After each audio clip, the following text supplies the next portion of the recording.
BJP চৰকাৰৰ দিনত আটাইতকৈ ভাল লগা কথাটো হ'ল অসমখন সকলো ফালৰ পৰা দুৰ্নীতিমুক্ত হ'ল। আৰু তেওঁলোকে যি ধৰণে প্ৰথমতে কৈছিল শূন্য সহনীলতাৰ কথা, তেওঁলোকে কৈছিল না খাওঁগা না খানে দুংগা, সেই স্থিতিতে সেই লক্ষ্যতে অটল হৈ আছে। কথাখিনি এই কাৰণে ক'লো, মন্ত্ৰী জয়ন্ত মল্ল বৰুৱাই বন বিভাগৰ বিয়াগম কেলেংকাৰী উদঙাই দিয়াৰ পূৰ্বে ৰঞ্জিত দাসে বৰ্তমানৰ অধ্যক্ষ, তেখেতে যেনেকে প্ৰাক্তন অধ্যক্ষ বিশ্বজিৎ দৈমাৰীৰ বিয়াগম দুৰ্নীতিৰ কথাবোৰ ফাদিল কৰিছিল, তাৰ পূৰ্বেতো আমি কোনো সংবাদ মাধ্যম বা কোনো চেনেলত এই দুৰ্নীতিৰ বাতৰিবোৰ পোৱা নাছিলো।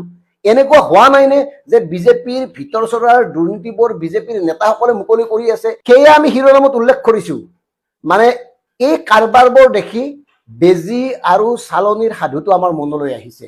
সকলোৰে ফুটা আছে, কাৰোবাৰ কম কাৰোবাৰ বেছি। জয়ন্ত মল্ল বৰুৱাই যি ধৰণে চন্দ্ৰমোহন পাটোৱাৰীৰ কাৰ্যকালত বন বিভাগত সংঘটিত হাজাৰ হাজাৰ কোটি টকাৰ কেলেংকাৰী ফাদিল কৰিলে। হাজাৰ কোটি টকা এই কাৰণে ক'লো কাৰণ মন্ত্ৰী জয়ন্ত মল্ল বৰুৱাই স্পষ্টভাৱে কৈছে যে বন বিভাগত 2500 কোটি টকা ৰাজহ সংগ্ৰহ হ'ব লাগে, অথচ 700 কোটি টকা হৈছে। মানে কি, এই টকাবোৰ ক'ত গ'ল? 50 লাখ 30 লাখ পৰ্যন্ত পষ্টিং আৰু ট্ৰেন্সফাৰৰ নামত দিবলগীয়া হৈছিল। এই গোটেই সামৰিহে আমি হাজাৰ হাজাৰ কোটি টকাৰ কথা কৈছো। এতিয়া কথাটো মন কৰক, মন্ত্ৰী জয়ন্ত মল্ল বৰুৱাৰ দুৰ্নীতি ধৰে কোনে? গিৰগাঁৱৰ যিটো দুৰ্নীতি আছিল বিগত সময়ত, সেই দুৰ্নীতিৰ তথ্যটো ফাদিল কৰিছিল প্ৰাক্তন বিধায়ক, প্ৰাক্তন বিজেপি নেতা, বৰ্তমানৰ কংগ্ৰেছ নেতা অশোক শৰ্মাই। নলবাৰীৰ অশোক শৰ্মাই গিৰগাঁৱৰ বিষয়টো মুকলি নকৰা হলে এই কথাবোৰ পোহৰলৈ আহিলহেঁতেন নে? আনহাতে ৰঞ্জিত দাসে যি ধৰণে বিশ্বজিৎ দৈমাৰীৰ কাৰ্যকালত সংঘটিত দুৰ্নীতিৰ কথাবোৰ ফাদিল কৰিলে, তাৰ পূৰ্বেতো কোনেও ফাদিল কৰা নাছিল। বিগত 5 বছৰত এই কথাবোৰ খবৰ কাকতেই হওক বা চেনেলতেই হওক প্ৰকাশ পোৱা নাছিল। আৰু এওঁলোকৰ দিনত হোৱা দুৰ্নীতিবোৰ কোনে উদঙাই দিব? কাৰণ এওঁলোকৰ বেছিভাগেই দুৰ্নীতিৰ সদাগৰ। ৰঞ্জিত দাসৰ কেইজনমান পোহনীয়া ঠিকাদাৰে কি ধৰণে তেওঁলোকৰ সমষ্টিত কাম কাজবোৰ অব্যাহত ৰাখিছে, এই কথাবোৰ সাধাৰণ মানুহৰ মুখে মুখে অথচ সংবাদ মাধ্যমত স্থান নাপায়। সেইকাৰণে আমি কৈছো যে বিজেপিৰ কাৰ্যকালত কতো দুৰ্নীতি হোৱা নাই, আৰু সেইকাৰণে খবৰ কাকত বা চেনেলসমূহত এই বিষয়ে কোনো ধৰণৰ দুৰ্নীতিৰ তথ্য ফাদিল হোৱা নাই। বাকী যেতিয়া জয়ন্ত মল্ল বৰুৱাই স্বাধীন প্ৰতিদিন গোষ্ঠীৰ মালিকক আক্ৰমণ কৰিছিল মৌখিকভাৱে, তেওঁৰ বংশমৰ্যাদাৰ প্ৰশ্ন উত্থাপন কৰিছিল, তাৰ পিছত স্বাধীন প্ৰতিদিন গোষ্ঠীয়ে জয়ন্ত মল্ল বৰুৱাৰ বিৰুদ্ধে একাধিক প্ৰতিবেদন প্ৰস্তুত কৰিছিল, জয়ন্ত মল্ল বৰুৱাক গৰুচুৰ হিচাপে প্ৰতিষ্ঠা কৰিছিল। এইখিনি কথাক বাদ দি বাকী কোনটো বিয়াগম কেলেংকাৰী খবৰ কাকত বা চেনেলত প্ৰকাশ হৈছে আপোনালোকে কওক? পষ্টিং আৰু ট্ৰেন্সফাৰৰ নামত 50 লাখ পৰ্যন্ত বন বিভাগৰ টকা এমট্ৰনে লৈ আছিল, লাখ লাখ টকা। বিভিন্ন প্ৰান্তত অবৈধ সিন্ডিকেট চলি আছিল, শিলৰ সিন্ডিকেট, বালিৰ সিন্ডিকেট, অবৈধ কাঠফলা মিল। এই কথাবোৰ কি? আৰু মন কৰিব, এই যে জয়ন্ত মল্ল বৰুৱাই ধমকি দিলে, ভাবুকি দিলে, এতিয়াৰ পৰা বন বিভাগত কেৱল জয়ন্ত মল্ল বৰুৱাৰ দাদাগিৰি চলিব। জয়ন্ত মল্ল বৰুৱাৰ অনুমতি অবিহনে বন বিভাগৰ গছৰ পাত এটাও লৰিব নিদিয়ে। কিয় নিদিয়ে? ইয়াৰ নেপথ্যৰ কাৰণ কি, সেই কথাবোৰ নিজেই চিন্তা কৰক। কাৰণ আমি আশা নকৰো যে বিগত কাৰ্যকালত যেনেকে বন বিভাগত ব্যাপক লুণ্ঠন হৈছিল, এতিয়া যে মুক্ত হ'ব এই কথাটো আমি কোনো কাৰণ কল্পনা নকৰো। এই কাৰণে নকৰো, ইয়াৰ ইতিহাস আমি জানো, কেনেকে কোনে কি ধৰণে বন বিভাগত লুণ্ঠন চলাইছিল, কোনগৰাকী মন্ত্ৰীয়ে নিজৰ পত্নীৰ নামত উদ্যোগ স্থাপন কৰিছে, কোনগৰাকী মন্ত্ৰীৰ পত্নীৰ মানে ব্যৱসায়িক বিস্তৃতি দিনক দিনে বৃদ্ধি হৈ আছে, এই কথাবোৰতো আমি সাধাৰণ মানুহে জানো। গতিকে এওঁলোকে যে সাংঘাতিক চাফা কৰিব সেইটো বাদ দিয়ক, কিন্তু এটা কথা ঠিক, এওঁলোকে সংবাদ মাধ্যমক মেনেজ কৰি সকলোবোৰ কাম এতিয়া নিজৰ মতে কৰে, ইমানেই কথা। আৰু সেইকাৰণে কৈছো দুৰ্নীতি কতো নাই। জিলা পৰ্যায়ত চাবচোন, জিলা পৰ্যায়ত কেতিয়াবা দুৰ্নীতিৰ খবৰ বাতৰি কাকতত দেখিছে নেকি? এই যে ৰাস্তা ঘাট নিৰ্মাণ হৈ আছে কোটি কোটি টকা ব্যয় কৰি, তাত দুৰ্নীতি হোৱা নাই নেকি? মানে কি, কিয় এই খবৰবোৰ নাই? মানে এয়াই, সকলো পৰ্যায়ৰ একাংশ মুধাবুটা সাংবাদিকক মেনেজ কৰি এইখন চৰকাৰে গোটেই কামবোৰ কৰি আছে। আৰু তেওঁলোকে কেৱল মুখত কৈ আছে শূন্য সহনীলতাৰ কথা, তেওঁলোকে মুখত কৈ আছে না খাওঁগা না খানে দুংগা, অথচ কোনে ক'ত কেনেকে খাই আছে আমি দেখিয়ে আছো, কৰিবলৈ একো উপায় নাই। সামান্য উদাহৰণ, এই যে ঋষিৰাজ বৰকটকী ফ্ৰড প্ৰবঞ্চকজন অৰুণাচল আৰক্ষীয়ে যে ধৰিলে, তেওঁতো সংবাদ মাধ্যমৰ লগত অতঃপ্ৰোতভাৱে জড়িত, তেওঁতো বাতৰি কাকতত বিনিয়োগো কৰিছে, এই কথাবোৰ পোহৰলৈ আহিছে। তেওঁৰ লগততো অসমৰ বিশিষ্ট লোকসকলৰ উঠা বহা।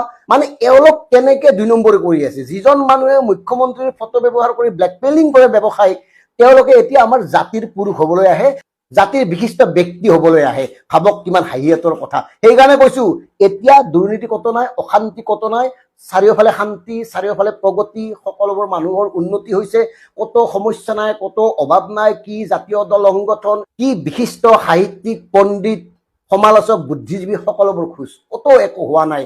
কেৱল সাধাৰণ মানুহখিনি যিখিনিৰ মাত কোনেও নুশুনে তেওঁলোকে চিঞৰি আছে, কেৱল তেওঁলোকেই চিঞৰি আছে যিসকলে ভুগি আছে, আৰু ভুগি থকা মানুহৰ কথাবোৰ শুনা মানুহৰ সংখ্যা কমি আহিছে। এয়াই বৰ্তমান সময়ৰ নিৰ্মম বাস্তৱ। এটেনশ্যন মাননীয় মুখ্যমন্ত্ৰী হিমন্ত বিশ্ব শৰ্মা, এটেনশ্যন অসমৰ মাননীয় শিক্ষামন্ত্ৰী ডাক্তৰ ৰণোজ পেগু ডাঙৰীয়া, এটেনশ্যন অসমৰ সন্মানীয় অভিভাৱক সমাজ, আৰু এটেনশ্যন অসমৰ শিক্ষক সমাজ তথা বিদ্যালয় কৰ্তৃপক্ষ। কিয় আপোনালোকৰ দৃষ্টিগোচৰ কৰিব বিচাৰিছোঁ, এই দৃশ্যটো চাওক। এই যে ছাত্ৰ ছাত্ৰীসকলে স্কুললৈ লৈ যোৱা বেগটো, তাৰ বা তাই ওজন যিমান, কেতিয়াবা আমাৰ এনেকুৱা হৈছে নেকি সেই শিশুটোতকৈ পিঠিত লোৱা বেগৰ ওজন বেছি হৈছে? এই যে একেবাৰে কেজি 1 কেজি প্ৰাইমেৰী পৰ্যায়ৰ পৰা ছাত্ৰ ছাত্ৰীবিলাকক আমি যে স্কুললৈ পঠিয়াওঁ, একাংশ ছাত্ৰ ছাত্ৰীয়ে বুজাব নোৱাৰা এটা বেদনা মনৰ মাজত লৈ তেওঁলোকে এই বেগৰ বোজা বহন কৰি আছে নেকি, যাৰ ফলত ভৱিষ্যতলৈ তেওঁলোক এই কণ কণ শিশু অৱস্থাতেই বিভিন্ন ধৰণৰ বেমাৰ তেওঁলোকে আয়ত্ব কৰি লৈছে? আমি সেই কথাখিনি কিমানে ভাবিছোঁ? 2006 চনতে, আজিৰ পৰা 20 বছৰৰ পূৰ্বে মোটামুটি কেন্দ্ৰীয় চৰকাৰে এই ক্ষেত্ৰত এখন বিধেয়ক আনিছিল, কিন্তু যোৱা 20 বছৰত সেই বিধেয়কখনৰ কাৰ্যকৰী ৰূপ আমি দেখিবলৈ পাইছোঁ নে? নাই পোৱা চাগৈ। সেইকাৰণে হয়তো শেহতীয়াকৈ অসম চৰকাৰে এখন জাননী আকৌ জাৰি কৰিবলগীয়া হৈছে। অসম চৰকাৰৰ শিক্ষা বিভাগে জাৰি কৰা এখন জাননীৰ সন্দৰ্ভতেই আজি আমি এই অভিমতত কিছু কথা পাতিব বিচাৰিছোঁ। কোনখিনি কথা? অসম চৰকাৰৰ শিক্ষা বিভাগে জাৰি কৰা এখন জাননী আৰু আমাৰ কিছু কৰণীয়। 2 বছৰৰ পূৰ্বে ৰাজ্যৰ শিক্ষা বিভাগে জাৰি কৰিছিল সেই অনুৰূপ জাননীখন, কিন্তু এতিয়া যে দিছে সেই জাননী তেনেকুৱা কথা নহয়। 2 বছৰৰ পূৰ্বেও সেই অনুৰূপ জাননী আমাৰ অসম চৰকাৰৰ শিক্ষা বিভাগে জাৰি কৰিছিল। ৰাজ্যৰ বিদ্যালয়ত যোৱা 2 বছৰত সেই জাননীখন কিয় প্ৰযোজ্য নহ'ল? চৰকাৰৰ ইমান কাৰা নিৰ্দেশ থকাৰ পিছতো কি কাৰণত সেইখিনি হাতে কামে কৰা নহ'ল? 2 বছৰৰ পিছত আকৌ কিয় সেই একেখন জাননী চৰকাৰে জাৰি কৰিবলগীয়া হ'ল? সৌ সিদিনাখন যেতিয়া ৰাজ্যৰ শিক্ষা বিভাগে সেই জাননীখন জাৰি কৰিলে, তাৰপিছত আকৌ কেইখনমান জিলাৰ স্কুল ইন্সপেক্টৰসকলে তাৎক্ষণিকভাৱে কিছু পদক্ষেপ গ্ৰহণ কৰিলে, আৰু তাৰ পদক্ষেপ গ্ৰহণৰ পিছত স্কুলে স্কুলে যিটো পৰিৱেশৰ সূচনা হ'ল, এবাৰ তাৰ দৃশ্য এটা চাই লওক। আমি ইতিমধ্যেই বাতৰি কৰিছোঁৱেই, যিসকলে দেখা নাই আপোনালোকে চাওক সেই স্কুলবিলাকত কি পৰিৱেশৰ সূচনা হ'ল। পিঠিত নিয়া সেই বেগটো জুখিছে শিক্ষকসকলে, কিমান কেজি আছে জুখিছে। স্কুলে স্কুলে দগাপালা আনি বেগ জুখিবলগীয়া পৰিৱেশৰ সূচনা হৈছে। এই টেলিভিশ্যনৰ স্ক্ৰীণত আপোনালোকে যিটো দৃশ্য দেখুৱাই আছোঁ, এইটো কোনো চিনেমা, কোনো থিয়েটাৰ, নাটকৰ দৃশ্য নহয়, এয়া একদম জীৱন্ত স্কুলৰ পৰিৱেশ আমি বাতৰি কৰিছিলোঁ। সেইকাৰণেই অসমৰ মুখ্যমন্ত্ৰী হিমন্ত বিশ্ব শৰ্মাৰ, শিক্ষামন্ত্ৰী ৰণোজ পেগুৰ পৰা আৰম্ভ কৰি সুধী সমাজৰ, অভিভাৱক সমাজৰ, শৈক্ষিক ক্ষেত্ৰখনৰ লগত জড়িত বিশিষ্ট ব্যক্তিসকলৰ, বৌদ্ধিক মহলৰ, শিক্ষক সমাজৰ সকলোৰে আমি দৃষ্টিগোচৰ কৰিব বিচাৰিছোঁ আজিৰ এই অভিমত। কিয়? শিক্ষা গ্ৰহণৰ নামত আমাৰ শিশুসকলক আচলতে আমি নিষ্ঠুৰ হৃদয়হীনভাৱে এটা বেলেগ জীৱন জাপি দিছোঁ নেকি? শ্ৰেণী অনুযায়ী শিক্ষাৰ্থীয়ে নিয়া স্কুল বেগৰ ওজন যিমান ঊৰ্ধ্বসীমা নিৰ্ধাৰণ কৰি দিছিল চৰকাৰে, সেয়া কোনোবাই ভংগ কৰি আছে নেকি? আজিৰ পৰা 20 বছৰৰ পূৰ্বেই কেন্দ্ৰীয় চৰকাৰে বিধেয়ক আনি কাৰ্যকৰী কৰিছিল সিদ্ধান্ত, আৰু স্কুল বেগ যিখন বোজা নিয়ন্ত্ৰণ বিধেয়ক 2006, তাত কি আছিল? সেই 2006ত যিখন বিধেয়ক আনিছিল, তাৰপিছত ফুটুকাৰ ফেন হৈছে। শিশুটোৰ ওজনৰ 10%তকৈও স্কুল বেগটোৰ ওজন হ'ব নোৱাৰিব বুলি কোৱা সেই নিৰ্দেশনা আজি কিয় কাৰ্যকৰী নহ'ল? বিধেয়কখন যিসকলে উলংঘা কৰিছে তেওঁলোকৰ শাস্তিও তাত নিৰ্ধাৰণ কৰা আছিল। যিসকলে বিধেয়ক উলংঘা কৰিব, সেই আইন অমান্য কৰিব, তেওঁলোকৰ বিৰুদ্ধেও কি কি ব্যৱস্থা ল'ব তাৰো কথা স্পষ্টকৈ কোৱা আছিল। যেনে ধৰক তাৰ ভিতৰত 3 লাখ টকা পৰ্যন্ত সেই নিয়ম উলংঘা কৰা বিদ্যালয়ে জৰিমনা ভৰিব লাগিব, আৰু তাতোতকৈও যদি বেছি ঊৰ্ধলৈ যায় তেনেহ'লে সেই বিদ্যালয়ৰ স্বীকৃতি বাতিল কৰিব। সেই পৰ্যন্ত নিৰ্দেশনা দিয়া হৈছিল। কিন্তু কি হৈছে এতিয়া? স্কুল বেগৰ বাবে 10ৰ পৰা 30% শিক্ষাৰ্থী আজি বয়সন্ধিৰ কালছোৱাত কঁকালৰ বিষৰ পৰা আৰম্ভ কৰি কিমান যে তেওঁলোক ৰোগত আক্ৰান্ত হৈছে, এয়া মই কোৱা কথা নহয়, বিজ্ঞানসন্মতভাৱে অধ্যয়নত ওলোৱা তথ্য। শিশু অৱস্থাতেই আজি মূৰৰ বিষ, উশাহ নিশাহৰ কষ্ট, মাংসপেশীৰ বিষ, ৰাজহাড়ৰ বিষৰ পৰা আদি কৰি বিভিন্ন সমস্যাত আমাৰ শিশুবিলাক আজি আক্ৰান্ত হৈছে। কোনে আক্ৰান্ত কৰিছে? কাক সেই পৰ্যায়লৈ আমি লৈ গৈছোঁ? এজন 6 বছৰীয়া শিশুৰ ওজন যদি 15 কেজি, সেই 6 বছৰীয়া শিশুটোৰ 15 কেজি ওজনৰ শিশুটোৱে যেতিয়া 5 কেজি ওজনৰ বেগ পিঠিত কঢ়িয়াইছে, তেনেহ'লে তাৰ শতাংশটো কিমান ল'ব লাগিছিল? কিমান পাৰ্চেণ্টৰ ওজনৰ এটা বেগ, আৰু সি বা তাই লৈছে কিমান পাৰ্চেণ্টৰ এটা বেগ? চৰকাৰে আইন ঠিকেই আনে, বিভিন্ন ক্ষেত্ৰত আইনক লৈ ঢাক ঢোল কোবায়, জয় ঢোল কোবায়, কিন্তু সেই আইনবিলাক ক'ত পৰি থাকে? কাৰ্যকৰী কৰাৰ ক্ষেত্ৰত সেই আন্তৰিকতা, সেই সদিচ্ছা চৰকাৰবিলাকে কিমান দেখুৱায়? য'ত ৰাজনৈতিক মুনাফা থাকে সেইবিলাকৰ ক্ষেত্ৰত চৰকাৰে যিমান আন্তৰিকতা প্ৰদৰ্শন কৰে, এইবিলাক বিষয়ত কি সেই আন্তৰিকতাৰ প্ৰয়োজন নাই? সদিচ্ছা, সেই আগ্ৰহ, সেই আন্তৰিকতাৰ প্ৰয়োজন নাই? আজি শিশু কাইলৈ দেশৰ ভৱিষ্যত বুলি আমি কওঁ। যদি আজি শিশুসকলৰ ক্ষেত্ৰতে আমাৰ সেই অমনোযোগিতা, সেই অৱজ্ঞা, সেই অৱহেলা, তেতিয়াহ'লে আমি ভৱিষ্যতৰ কোনখন পৃথিৱী ঠিক কৰিবলৈ গৈ আছোঁ? কোনখন সমাজ আমি নিৰ্মাণ কৰিবলৈ গৈ আছোঁ?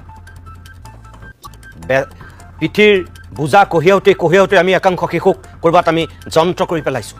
হোমৱৰ্কৰ পৰা আৰম্ভ কৰি এই পিঠিত কঢ়িওৱা বেগবিলাকৰ বোজা সেহেঁতি এই বয়সত বহুতেই হয়তো সহিব নোৱাৰা হৈছে, যাৰ কাৰণে আমি অভিভাৱকসকলে, আমি শিক্ষকসকলে গম নোপোৱাকৈ আমি এটা বেলেগ প্ৰজন্ম সৃষ্টি কৰি আছোঁ। চৰকাৰে সকলোবিলাক যে কৰিব লাগিব তেনেকুৱা কথা নহয়, আমাৰ নিজৰো কৰণীয় আছে, কিন্তু সেই কৰ্তব্য, সেই দায়িত্ব আমি কিমানে পালন কৰিছোঁ, এই কথাখিনিকে আজিৰ অভিমতত আমি আলোকপাত কৰিম। এতিয়া মই প্ৰথমতে ডক্টৰ নাৰায়ণ শৰ্মা ডাঙৰীয়া, মই আপোনাৰ কাষলৈ আহিছোঁ। আপুনি বিভিন্ন সময়ত লিখা মেলা কৰি আছে, বিভিন্ন সময়ত মোৰ অভিমতৰো আপুনি অতিথি হৈছে। আজিৰ পৰা 2 বছৰৰ পূৰ্বে আপুনি এই অভিমতৰ ষ্টুডিঅ'ৰ অতিথি হৈছিল। চৰকাৰে যেতিয়া এখন নিৰ্দেশনাৱলী জাৰি কৰিছিল তেতিয়াও অভিমতত আমি কথাখিনি পাতিছিলোঁ, সেইদিনাখনো আপুনি আহিছিল। এতিয়াও আকৌ মই আপোনাক মাতি আনিছোঁ একেখিনি কথা পাতিবৰ কাৰণে। এইটো দুৰ্ভাগ্য, আচলতে হ'ব নালাগিছিল। চৰকাৰে কয় কিন্তু হাতে কামে সেই কাৰ্যকৰী নহয়। উঠি অহা এটা প্ৰজন্মৰ স্বাৰ্থত, আমাৰ ভৱিষ্যতৰ ধৰণী তেওঁলোক, ৰাজ্য দেশৰ স্বাৰ্থত, সামগ্ৰিকভাৱে মানৱৰ কল্যাণৰ স্বাৰ্থত জড়িত হোৱা এটা বিষয় আমাৰ ৰাজ্যখনৰ এই জ্বলন্ত বিষয়টোৰ ক্ষেত্ৰত আপোনাৰ এই মুহূৰ্তত কোনকেইটা কথা ক'বলৈ মন গৈছে? ধন্যবাদ শইকীয়া ডাঙৰীয়া। মই এই বিষয়টো আচলতে স্কুল বেগ আৰু হোমৱৰ্কৰ যিটো বোজা, এই সম্পৰ্কে আজিৰ পৰা 34 বছৰ আগতে এই বিষয়ত আলোকপাত কৰি লিখিছিলোঁ। সেই সময়ত বহুতো লোকে পঢ়িছিলে এই বিষয়টো, আৰু মই এটা অভিধায় এটা দিছিলোঁ যে শিক্ষাৰ নামত শৈশৱটো লুণ্ঠন কৰা হৈছে। শিক্ষাৰ নামত লুণ্ঠিত শৈশৱ বুলি এখন মই কিতাপো লিখি উলিয়াইছিলোঁ। এতিয়া আজি যিসকল অভিভাৱক, যাৰ সতি সন্ততি বিদ্যালয়বিলাকত পঢ়ি আছে, তেওঁলোকৰ বহুতৰে তেতিয়া জন্মই হোৱা নাছিলে, 34 বছৰ আগৰ কথা। আৰু ইয়াৰ গোটেই পটভূমিটো আৰম্ভ হৈছিলে আচলতে 1989 চনত। তেতিয়া আমাৰ প্ৰসিদ্ধ সাহিত্যিক, তেখেত পদ্মবিভূষণ সন্মানেৰে সন্মানিত হৈছিলে R.K. নাৰায়ণ, তেখেত ৰাজ্যসভাৰ মনোনীত সাংসদ আছিল। আৰু তেখেতে প্ৰথমবাৰৰ বাবে তেখেতৰ সংসদত দিয়া প্ৰথম ভাষণটোতে এই কথাটো উল্লেখ কৰিছিল যে আমি আমাৰ প্ৰাপ্তবয়স্কসকলৰ সমস্যা লৈ পেলাই ইমানেই ব্যস্ত হৈ আছোঁ যে আজিৰ শিশুসকলে শিক্ষা গ্ৰহণ কৰাৰ নামত যিখিনি সমস্যাৰ সন্মুখীন হৈছে, এইখিনি চাবলৈ আমাৰ কাৰো আজৰি নাই, কোনেও এই কথাটোৰ আমি গুৰুত্ব নিদিওঁ। তেওঁ গোটেই শিশুসকলৰ এই দুৰ্দশাৰ ছবিখন খুব সুন্দৰকৈ উত্থাপন কৰিছিল। কেনেকৈ অভিভাৱক বা শিক্ষকসকল সাৰ পোৱাৰ আগতেই শিশুসকলক টানি আজৰি বিচনাৰ পৰা আনি কোনো ৰকম কিবা মুখত কিবা গুজি দি পেলাই ডাঙৰ এটা গধুৰ স্কুল বেগ দি স্কুললৈ পঠিওৱা হয় আৰু গোটেই দিনটো স্কুলত যথেষ্ট তেওঁলোকৰ শৈক্ষিক বোজা হোমৱৰ্কৰ বোজা সেইখিনি বহন কৰি ঘৰ যেতিয়া আহি পায় আকৌ এটা প্ৰাইভেট টিউশ্যন হয়তো শিক্ষক ৰখি থাকে বা মাক দেউতাকো ৰখি থাকে যে টিউশ্যনৰ শিক্ষক আহিব, তাৰ খেলিবলৈ সময় নাই, ফূৰ্তি কৰিবলৈ সময় নাই আৰু যিটো বোজা বেগখনৰ যিমান গধুৰ ওজন এই গোটেই কথাটোৱে শিশুসকলক যিধৰণে শাৰীৰিকভাৱে মানসিকভাৱে বিপৰ্যস্ত কৰিছে এই গোটেই কথাখিনি তেখেতে খুব সহজৰে আৰু সাৱলীলভাৱে সাংসদত উত্থাপন কৰিছিল। মই এই কথাটো তেতিয়া পঢ়িছিলোঁ যে বহুতো সাংসদৰ তেতিয়া এই গোটেই দুৰ্দশাৰ ছবিখন শুনি চকু পানী ওলাইছিলে। তাৰপিছত সেই প্ৰথম যিটো তেখেতে আলোকপাত কৰিলে সমস্যাটোৰ ওপৰত বোধহয় তাৰে ফলশ্ৰুতি হিচাপে 1992 চনত কেন্দ্ৰীয় চৰকাৰে এখন বিশেষ কমিটি এখন গঠন কৰি দিলে। তেতিয়া যিখন আমাৰ ইউনিভাৰ্চিটি গ্ৰাণ্টছ কমিশ্যন বিশ্ববিদ্যালয় অনুদান আয়োগৰ অধ্যক্ষ বিশিষ্ট পদাৰ্থ বিজ্ঞানী অধ্যাপক যশ পাল তেখেতৰ নেতৃত্বত এখন কমিটি কৰি দিয়া হ'ল যে এই গোটেই সমস্যাটো অনুধাৱন কৰিব লাগে, ইয়াৰ ওপৰত কি ব্যৱস্থা ল'ব পাৰি সেই সম্পৰ্কে পৰামৰ্শ দিব লাগে। তেখেতসকলে প্ৰায় এবছৰতকৈ অধিক কাল ভাৰতবৰ্ষৰ বিভিন্ন ঠাইৰ শিক্ষানুষ্ঠান, অভিভাৱক সমাজ, শিক্ষক সমাজ সকলোৰে লগত আলোচনা কৰি পৰামৰ্শ কৰি নিজে অধ্যয়ন কৰি বিশ্লেষণ কৰি এখন দীঘলীয়া প্ৰতিবেদন দিলে, চৰকাৰৰ ওচৰত দাখিল কৰিলে। সেইখনক তেওঁলোকে নাম দিছিলে লাৰ্ণিং উইদাউট বাৰ্ডেন, অৰ্থাৎ বোজা নোহোৱাকৈ কেনেকৈ শিশুসকলক শিক্ষা দিব পাৰি, আনন্দদায়ক শিক্ষা দিব পাৰি, য'ত শিশুসকলৰ নিজৰ যিটো প্ৰতিভা বা নিজৰ যিখিনি তেওঁলোকৰ সৃষ্টিশীলতা বিকাশ হয় তেনেকুৱা খুব সুন্দৰ সুন্দৰ পৰামৰ্শবিলাক তেওঁলোকে তাত দাঙি ধৰিছিলে। আৰু আৰ কে নাৰায়ণৰ যিটো ভাষণ তেওঁ এটা কথা শিশুসকলক তুলনা কৰিছিল যে আজি শিশুসকলক যি ধৰণৰ এটা গধুৰ স্কুল বেগৰ বোজা পিঠিত বান্ধি দিয়া হয় তাৰে কাৰণে শৰীৰৰ যিটো ভাৰসাম্য এই ভাৰসাম্যটো ৰক্ষাৰ কাৰণে সন্মুখৰ ফালে হালি দিব লগা হয়। যেতিয়া শৰীৰৰ ফালে কাৰণ গোটেই শৰীৰৰ যিটো ভাৰকেন্দ্ৰ চেণ্টাৰ অফ গ্ৰেভিটি সেইটো পিছুৱাই যায়, সেইটো বেলেঞ্চ ৰাখিবৰ কাৰণে হাউলি দিব লাগে। আৰু দিওঁতে এটা চিম্পাঞ্জী যি ধৰণে খোজকাঢ়ে এই ডাঙৰ স্কুল বেগৰ বোজালৈ শিশুসকলে এটা চিম্পাঞ্জীৰ নিচিনা খোজ কঢ়া বুলি তেখেতে অভিহিত কৰিছিল আৰু সেইটো সঁচা কথা। গতিকে যে চিম্পাঞ্জী সজাইছোঁ নেকি আমাৰ শিশুসকলক, মই এই বিষয়ে কালিৰ অসমীয়া প্ৰতিদিন কাকতত এটা লেখা লিখিছোঁ শেহতীয়াকৈ চৰকাৰে নিৰ্দেশনা জাৰি কৰাৰ কাৰণে। তাৰপিছত কথাটো হ'ল 1992 চনত যশপাল কমিটিয়ে যিখন লাৰ্ণিং উইদাউট বাৰ্ডেন প্ৰতিবেদন দিলে তাৰ পৰৱৰ্তী সময়ত বহুদিন একো বিশেষ পদক্ষেপ আমি দেখা পোৱা নাছিলোঁ। কিন্তু 2006 চনত আপুনি ইতিমধ্যে উল্লেখ কৰিছে দ্য চিলড্ৰেন স্কুল বেগছ বিল 2006 এইখন সংসদত গ্ৰহণ কৰা হ'ল। তাৰো আজি 2 দশক পাৰ হৈ গ'ল।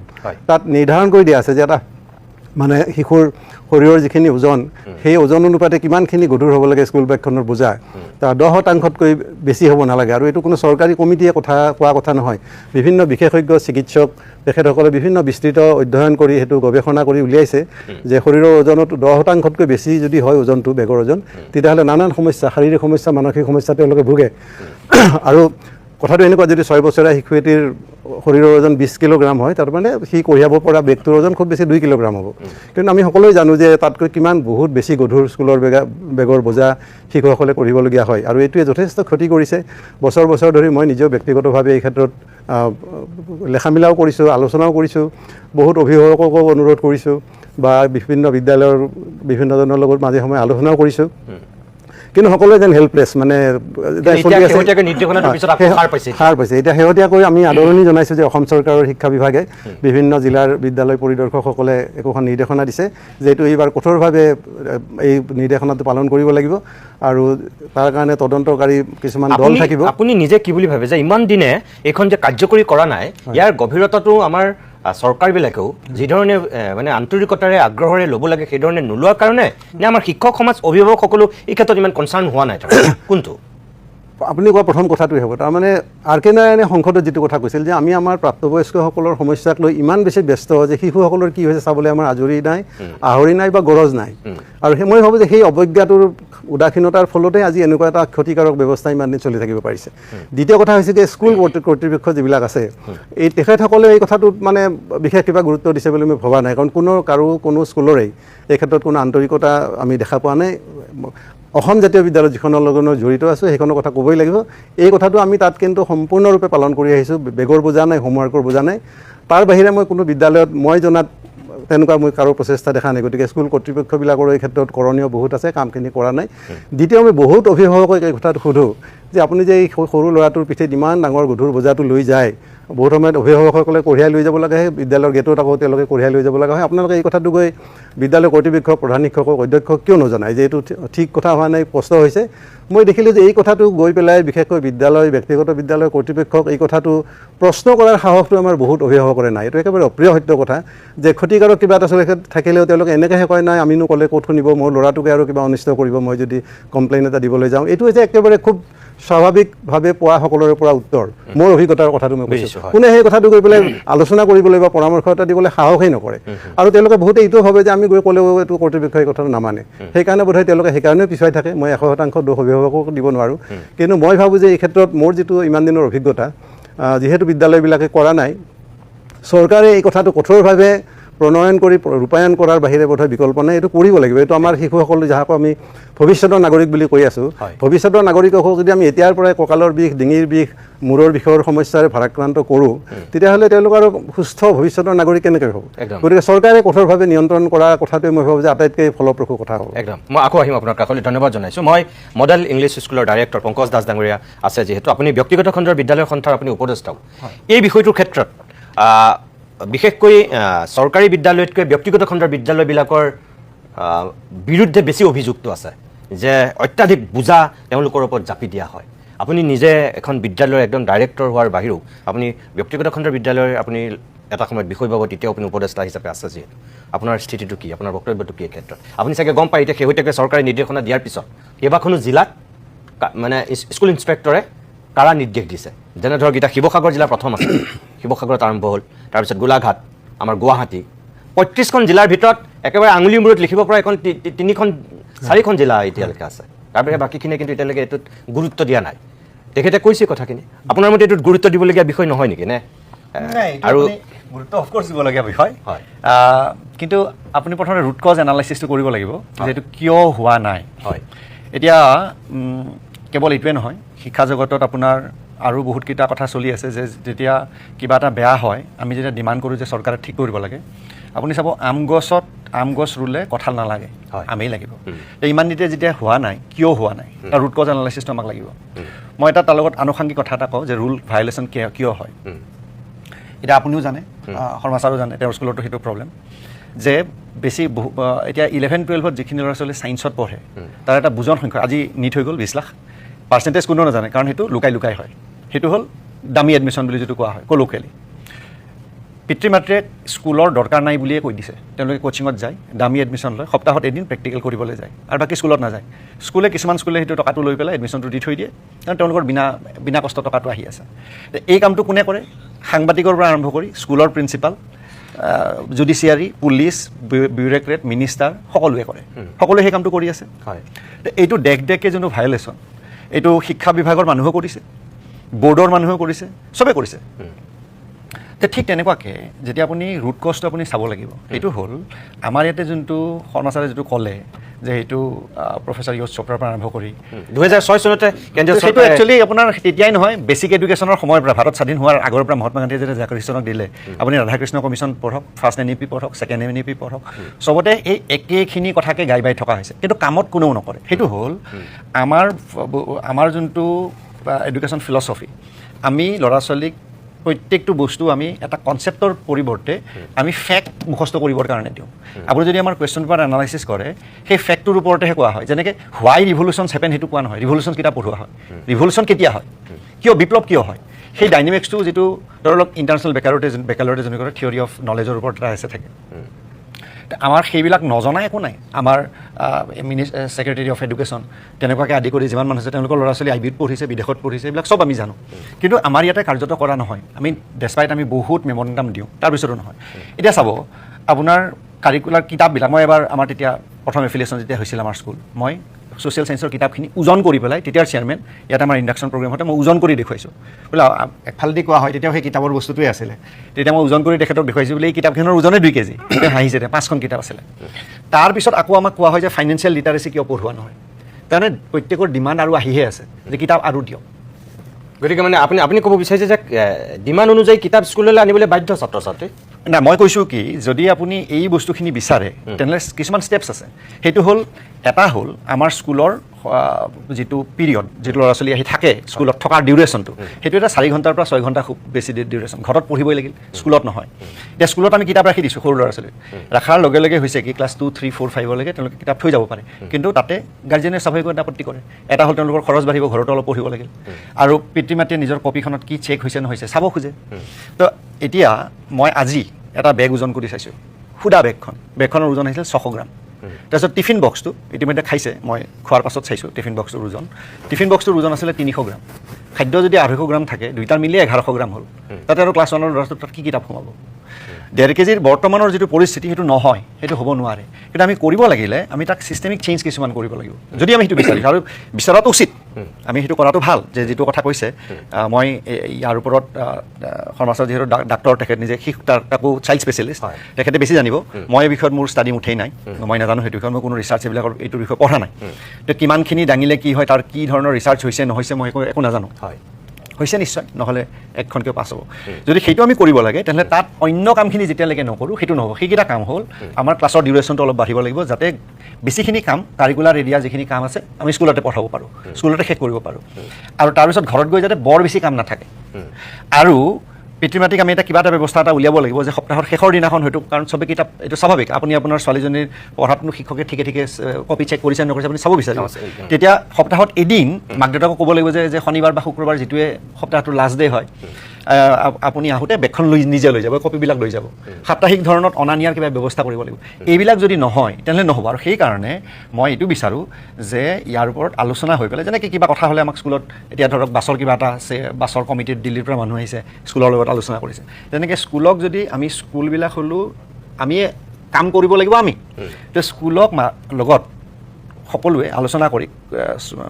শিক্ষা বিভাগৰ পৰা আদি কৰি বিশেষজ্ঞৰ কমিটি চাইল্ড প্ৰটেকশ্যন কমিটি সকলোবিলাকে আলোচনা কৰি শিক্ষকক মানে স্কুল কৰ্তৃপক্ষক জনাব লাগে যে কি হৈছে আৰু স্কুল কৰ্তৃপক্ষ তেতিয়া ক'ব পাৰিব যে এইবিলাক কৰিলেহে এই কামকেইটা যদি কৰা হয় যে অকণমান 1 ঘণ্টা টাইম বঢ়াই দিয়া বা এইবিলাক ডিফাৰেণ্ট অপশ্যন মই এতিয়া মোৰ মূৰত যিটো আহিছে মই কৈ আছোঁ মানে এইটোৱে কৰিব লাগিব বুলি মই কোৱা নাই অৱশ্যে এইবিলাক বিভিন্ন ধৰণৰ উপায় আমি উলিয়াব লাগিব উলিয়াই পেলাই আমি সেইটো যদি কৰোঁ তেহে সফল হ'ব আৰু নহ'লে এইটো সেই কেইদিনমান থাকিব তাৰপিছত আকৌ নোহোৱা হ'ব কাৰণ এইটো কোনো বেয়াৰ কাৰণে নহয় কাৰণ চৰকাৰৰ মেইন কাম হ'ল পাব্লিক গুডছ যেনেকৈ কোৰ্টৰ কেছ ঠিক কৰা যদি চৰকাৰে চব কাম কৰিব যায় তেনেহ'লে কৰিব নোৱাৰে কাৰণ সকলোৰে কৰাৰ এটা ক্ষমতা থাকে সীমিত ক্ষমতা থাকে যিটো কাম চৰকাৰে নকৰিলেও হয় সেইটোত যদি চৰকাৰে লাগি থাকিব যে কোনোদিন নহয়গৈ যেনেকৈ কোৰ্টৰ মেইন ফাংচন সুৰক্ষা আৰু ন্যায় সেইটোৱে চৰকাৰে কৰিব নোৱাৰে 5 কোটি 3 কোটিৰ পৰা 5 কোটি পেণ্ডিং কেছ বুলি কোৱা হয় এই তাৰিখ 96ৰ সময়ত এই যিটো ছানী দেওলৰ কেৰেক্টাৰটোৱে দামিনী চিনেমাখনত তেতিয়া আছিল 1 কোটি আৰু আজি 30 বছৰ পাছত হ'লহি 3 কোটি